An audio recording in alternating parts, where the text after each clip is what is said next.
নমস্কার, আপনারা দেখছেন ভয়েস অফ বাঁকুড়া। বাঁকুড়ার সব খবর, সঠিক খবর সবার আগে। কখনো কখনো একটি ছোট উদ্যোগই বদলে দিতে পারে কারো জীবনের বড় বাস্তবতা। হাঁটতে না পারার অসহায়তা থেকে স্বাধীনভাবে চলার নতুন আশার আলো, এমনই এক মানবিক মুহূর্তের সাক্ষী থাকলো বাঁকুড়ার জয়পুর ব্লক। বাঁকুড়া জেলার জগন্নাথপুর গ্রাম পঞ্চায়েত এলাকায় 3 জন শারীরিকভাবে প্রতিবন্ধী মানুষের হাতে তুলে দেওয়া হলো 3টি হুইল চেয়ার। এর উদ্যোগ নিয়েছে সমাজ সেবামূলক সংগঠন বিষ্ণুপুর আমরা করব জয়, কলকাতার স্বেচ্ছাসেবী সংস্থা উত্তরণের সহায়তায়।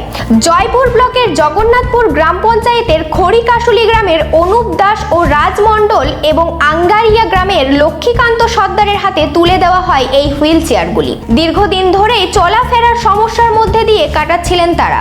নতুন হুইল চেয়ার পেয়ে তাদের মুখে ফুটে ওঠে স্বস্তির হাসি। শুধু হুইল চেয়ারই নয়, অনুষ্ঠানে উপস্থিত সংস্থা উত্তরণের তরফে তাদের হাতে তুলে দেওয়া হয় নতুন পোশাক। পাশাপাশি আমরা করব জয়ের পক্ষ থেকে দেওয়া হয় চারা গাছ, পরিবেশের প্রতি দায়বদ্ধতার বার্তা দিয়েও।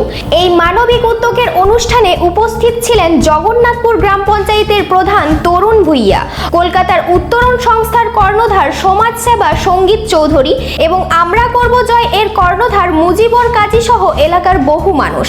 সংস্থার পক্ষ থেকে মুজিবর কাজী জানান, মানুষের মুখে হাসি ফোটানোই তাদের মূল লক্ষ্য। বিশেষ করে অসহায় শিশু ও প্রতিবন্ধীদের পাশে দাঁড়ানোই তাদের পথ চলার প্রেরণা।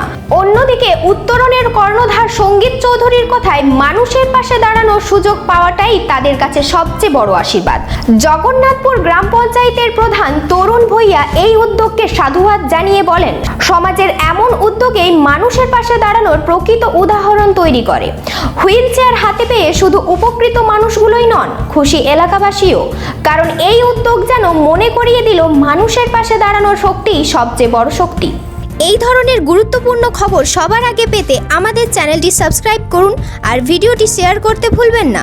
আপনার মতামত কমেন্টে জানান আর লাইক শেয়ার করে ভয়েস অফ বাঁকুড়ার পাশে থাকুন।